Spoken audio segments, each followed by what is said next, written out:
8 नवंबर 2022 की शाम लगभग 5:30 बजे के आसपास का वक्त हो रहा था। उत्तर प्रदेश के वाराणसी जिले में एक थाना लगता है लक्सा, और लक्सा थाना क्षेत्र में एक चौकी लगती है औरंगाबाद। औरंगाबाद चौकी में तैनात होते हैं अजय कुमार यादव, सब इंस्पेक्टर।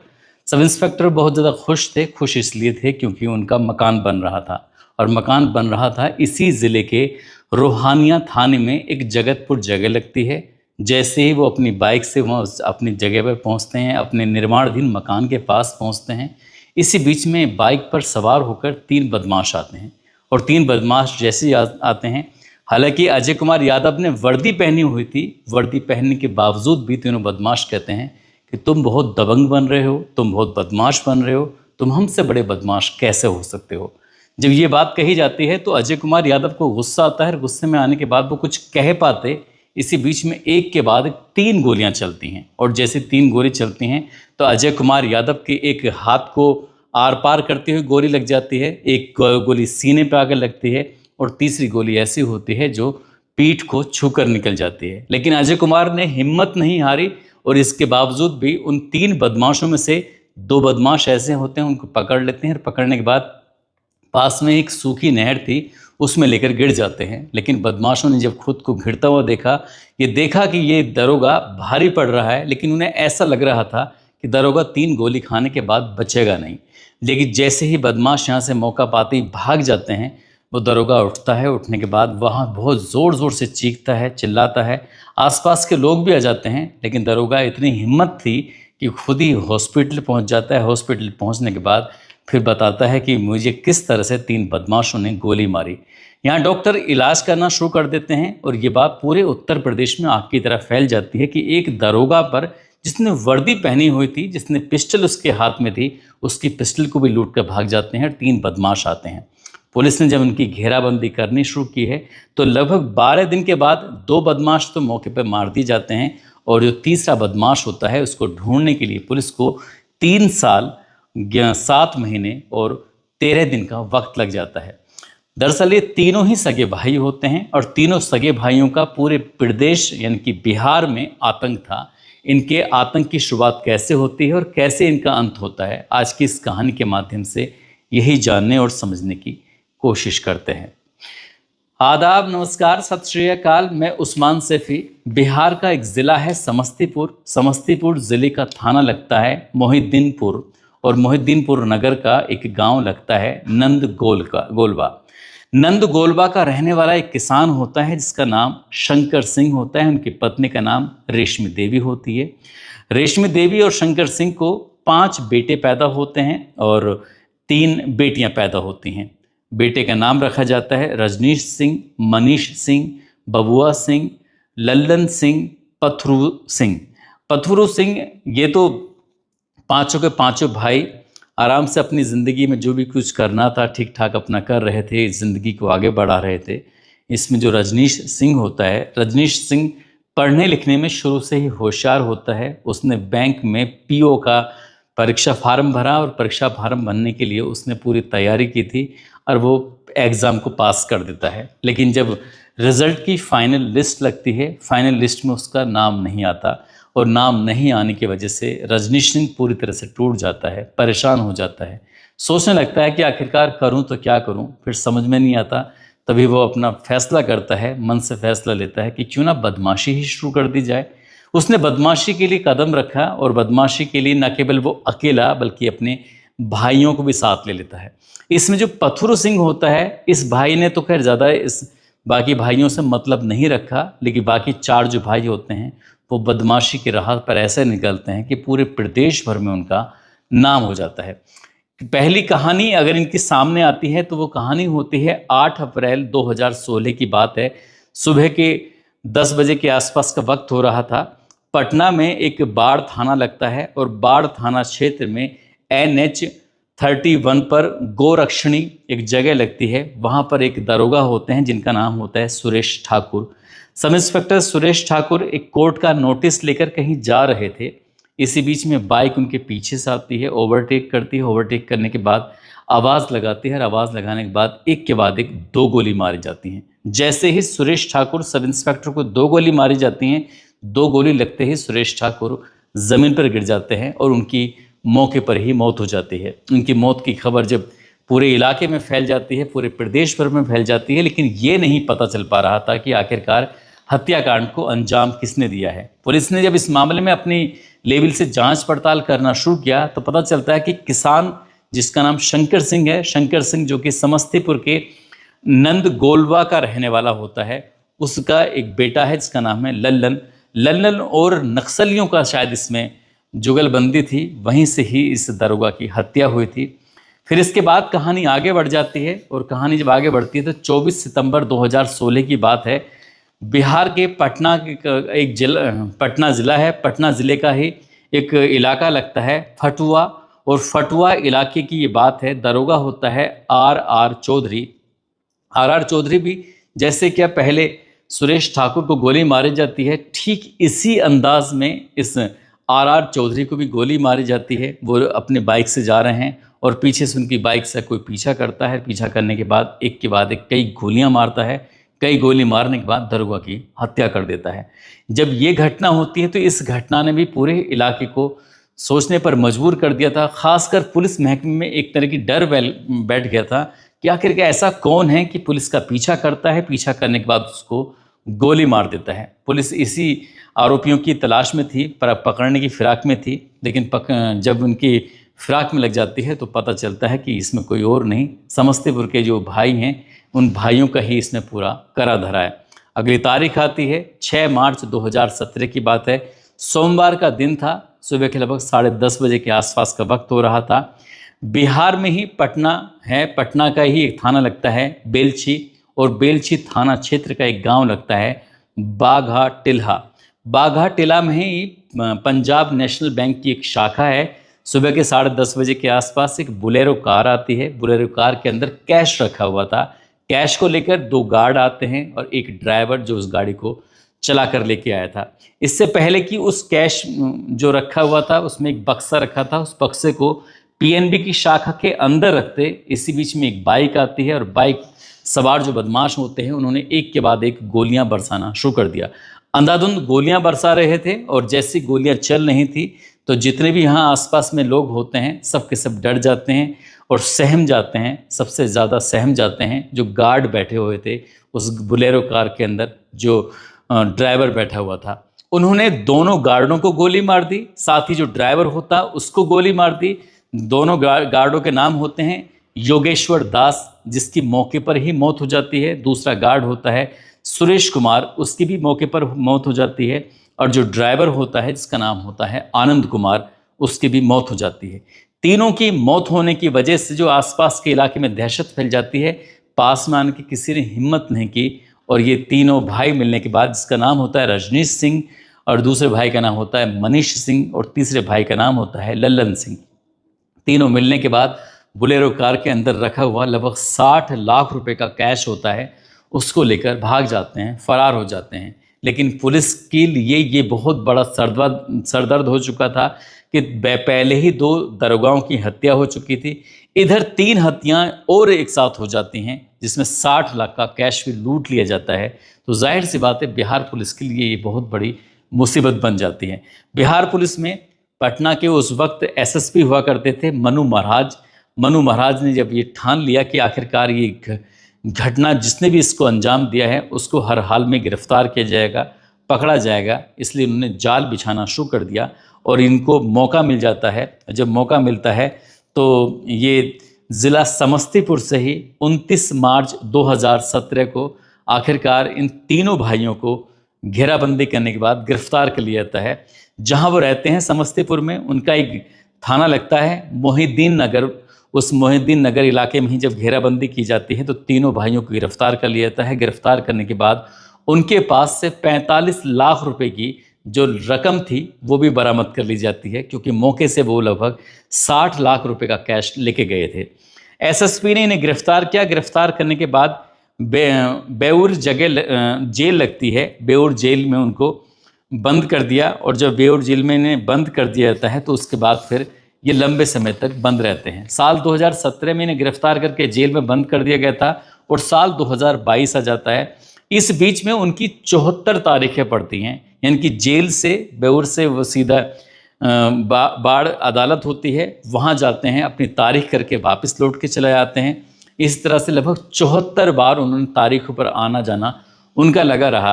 और एक तारीख आती है 9 सितंबर 2022। 9 सितंबर 2022 की ये बात है। उस जेल से 39 कैदी आए हुए थे। 39 कैदियों को उनकी तारीखें थी और 39 कैदियों को 3 अलग अलग लॉकअप में रखा गया था और तीनों अलग अलग लॉकअप में तीनों भाइयों को रखा गया था। तीनों भाइयों को एक साथ नहीं रखा गया था। इसके पीछे की जो भी वजह रही होगी सो रही होगी, लेकिन तीनों भाई अलग अलग लॉकअप में थे। इसी बीच में रजनीश सिंह जो होता है, रजनीश सिंह अपने जहाँ जिस लॉकअप में बंद था वहाँ पर सुरक्षाकर्मी लगे हुए थे। सुरक्षाकर्मियों से कहता है कि साहब मुझे बहुत तेज़ टॉयलेट आ रहा है, क्या मैं टॉयलेट करने के लिए चला जाऊँ? तभी उसको टॉयलेट कराने के लिए एक सिपाही साथ जाता है, टॉयलेट में वो चला जाता है। इसी बीच में उसका दूसरा भाई आता है जिसका नाम मनीष सिंह होता है। क्योंकि इन्होंने पहले से ही जेल में एक प्लानिंग कर ली थी, एक टाइम निश्चित कर लिया था, जैसे ही घड़ी में ये वक्त होगा उस वक्त के बाद लगभग इस समय हो रहा था 3 बजे के आसपास कि जैसे ही 3 बजेंगे, 3 बजे के बाद तुम वहाँ पहुँचना। एक एक करके तीनों भाई ऐसे ही आते हैं उस बैरक से, इनके लॉकअप से निकल के आते हैं। उनके साथ हालांकि सिपाही भी थे, लेकिन सिपाही जो थे वो टॉयलेट के अंदर नहीं जा रहे थे और तीनों भाई जाते हैं। और तीनों भाइयों ने किस तरकीब से उस टॉयलेट की दीवार को तोड़ा और दीवार को तोड़ने के बाद एक एक करके तीनों भाई यहाँ से फरार हो जाते हैं, भाग जाते हैं। यहाँ से भागकर सीधा उत्तर प्रदेश के बनारस में पहुँचते हैं और बनारस में एक जगह लगती है मुडवा डीही, वहाँ पर ये शरण ले लेते हैं। और शरण लेने के बाद उत्तर प्रदेश में पहला अपराध करते हैं 1 नवंबर 2022 को। चंदौली जिला लगता है और थाना लगता है सकलडीही। सकलडीही में एक जगह एक व्यक्ति होता है जिसका नाम होता है लाल बाबू चौहान। लाल बाबू चौहान दरअसल अपनी बाइक से कहीं जा रहा था। इसी बीच में उन पर गोली चलाई जाती है, ठीक वैसे ही जैसे पहले दरोगा को मारा था सुरेश को, जैसे आर चौधरी को मारा था, ठीक वैसे ही गोली चलाई जाती है। गोली चलाने के बाद उसकी पल्सर बाइक होती है, उसको लूट लिया जाता है। लूट कर ये तीनों भाई आराम से फरार हो जाते हैं। तब चंदौली की पुलिस इन तीनों भाइयों पर 25-25 हज़ार रुपये का इनाम घोषित कर देती है। यहाँ से ये अपना निकल जाते हैं और उसके बाद ये फिर वाराणसी की शरण लेते हैं। वाराणसी में जब ये निकलते हैं तो तीनों भाइयों ने फैसला किया, और फैसला क्या किया कि थाना लक्सा लगता है, वहीं का एक चौकी लगती है औरंगाबाद चौकी में तैनात होते हैं अजय कुमार यादव। अजय कुमार यादव अपने ही निर्माणाधीन मकान को देखने के लिए रोहानिया थाना लगता है, उसकी जगह लगती है जगतपुर, वहाँ गए थे। बड़े खुश मिजाज थे। खुश मिजाज इसलिए थे क्योंकि उनका घर बन रहा था। जब भी किसी का घर बनता है तो घर की खुशी ही अलग होती है। दरोगा जी ने जैसे ही अपनी बाइक रोकी घर के ठीक सामने, इसी बीच में बाइक सवारी तीनों भाई आते हैं। तीनों भाइयों ने आने के बाद आप देखा ना ताप देखा, भाई इतना ज़रूर कहा था कि तू बहुत बड़ा बदमाश बनता है, आज हम तेरी बदमाशी निकालने के लिए आए हैं।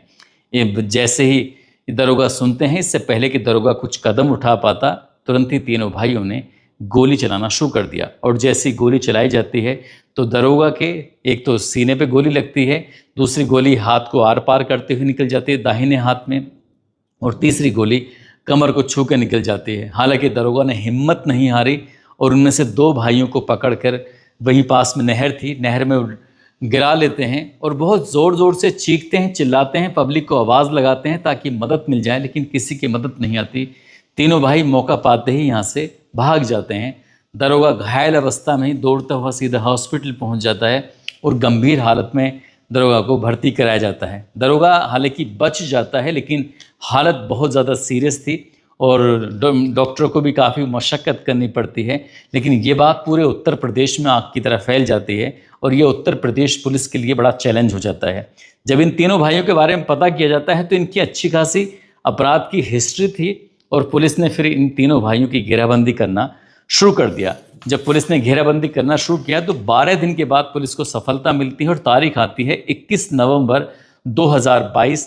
उत्तर प्रदेश की पुलिस ने बनारस में ही एक वाजिदपुर है, वाजिदपुर रिंग रोड के पास इनकी घेराबंदी करना शुरू कर दिया। इसमें उत्तर प्रदेश की पुलिस और यूपी एसटीएफ होती है।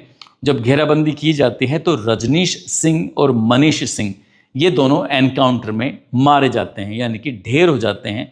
इसके बाद फिर इस दोनों के परिवार वालों को, यानी कि परिवार तो इनके एक ही है, दोनों सगे भाई होते हैं, इनको खबर दी जाती है और ये घर पर कि तुम्हारे दो बेटे हैं जिनका नाम रजनीश सिंह है और मनीष सिंह है, उनका पुलिस ने एनकाउंटर कर दिया है। उनकी डेड बॉडी मोर्चरी में रखी हुई है, उनका पोस्टमार्टम हो चुका है, आप आइए और उनकी बॉडी को लेकर चले जाइए। जैसे ही उसके पिता को ये बात पता चलती है तो पिता, जिनका नाम शंकर सिंह होता है और माँ रेशमी होती है, हालांकि जो महिलाएं होती हैं उनका तो रो रो कर बुरा हाल हो जाता है, लेकिन शंकर सिंह साफ साफ इनकार कर देता है कि इन बदमाशों से मेरा कोई ताल्लुक नहीं है, मेरा कोई सरोकार नहीं है, मेरा कोई मतलब नहीं है, मैं इनकी लाश को नहीं लेके आऊँगा। इसलिए फिर उत्तर प्रदेश की पुलिस ने हरिश्चंद्र घाट पर इन दोनों भाइयों की बॉडी का अंतिम संस्कार कर दिया।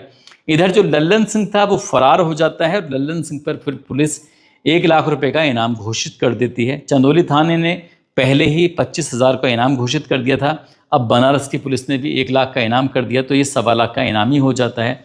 इस पूरे फैमिली के अंदर, यानी कि 5 भाइयों में सिर्फ लल्लन सिंह ही था जिसकी शादी होती है। शादी के बाद उसको 2 बच्चे पैदा होते हैं और वो अपनी पत्नी के साथ तो खैर नहीं रहता था, लेकिन पत्नी उसकी मायके में जरूर रहती थी। लेकिन जो 5वां भाई होता है जिसका नाम होता है पथरू सिंह ने भी इस भाइयों से पूरी तरह से नाता तोड़ लिया था, मतलब बिल्कुल साफ साफ ख़त्म कर दिया था। और ख़त्म करने के बाद वो बताया जाता है कि पंजाब की किसी जगह में प्राइवेट नौकरी करता है, वहीं पर रहता है। लेकिन जो एक और भाई होता है इसका नाम बबुआ सिंह होता है, बबुआ सिंह अपराध के चलते उसको पुलिस गिरफ्तार करती है और गिरफ्तार करने के बाद हाजीपुर की जेल में उसको भेज देती है। इधर जो लल्लन सिंह लगातार गायब था, लल्लन सिंह को ढूंढने के लिए पुलिस मशक्कत कर रही थी, ढूंढने की कोशिश कर रही थी। 3 साल 7 महीने और 11 दिन बीत जाते हैं और तारीख आती है 21 और 22 जून 2026।